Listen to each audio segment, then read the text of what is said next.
Hello guys, good day, kumusta na po kayo? Ito pa po pala guys, no, yung barkong binabaan ko, isang liquefied natural gas carrier ship. So, napakagandang barko ito guys, no? At napakalaking kumpanya po sa Greece. So, ako po ay may magandang memory dito guys. Ako po ay nagpapasalamat sa kumpanya na tinanggap ako dito guys, no? Nang napakaganda. So, alam ba ninyo guys, after 3 weeks, dito na po ulit ako sa VLCC, Very Large Crude Carrier Ship. Alam niyo kung bakit guys? Ito po ay utos ng ating mga pangangailangan guys. So, ang buhay talaga guys, no? Tayo ay umuwi lang ng 3 weeks at dito na rin ulit tayo sa isang VLCC, Very Large Crude Carrier Ship. So, ang buhay talaga guys. Lumalaban na ulit tayo guys dito.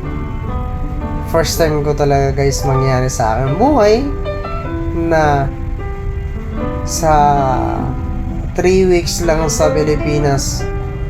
And after that, bumalik po ako sa barko. Alam ba ninyo kung bakit guys?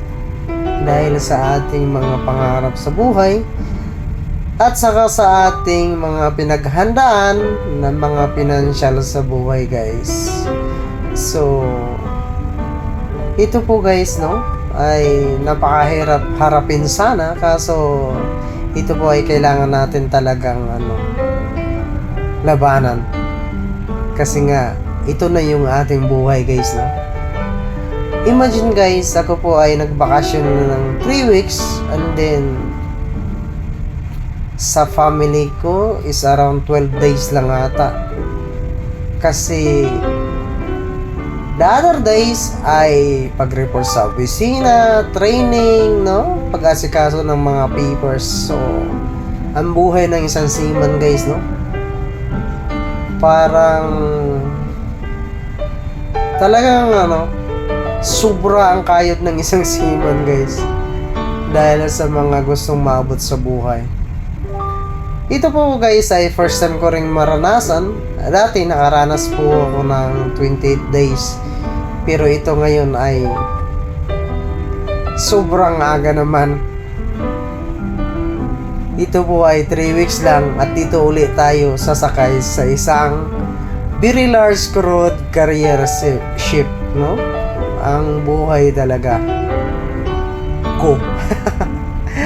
So, ang ating mga pangarap guys, no? Kaya siguro binigyan din tayo ng magandang opportunity o isang blessings ng Panginoon dahil may mga gusto tayong maabot sa buhay guys, no? Siguro ito ay darating din ang panahon guys na makakaahon din tayo. So, kagaya ko guys, no? Iniisip ko na lang, harapin ko na lang ito guys para pagdating ng panahon ay may magandang kinabukasan tayo.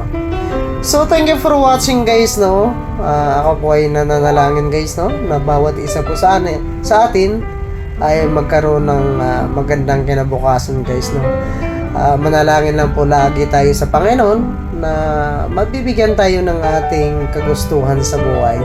So, God bless po sa inyo guys. Ingat po kayo lagi. Sana guys, no, keep watching for my videos guys. So, thank you guys and keep safe po kayo. Ingat po kayo guys. So, ito na po guys, no, yung VLCC. Isa po yan sa pinakamalaki guys.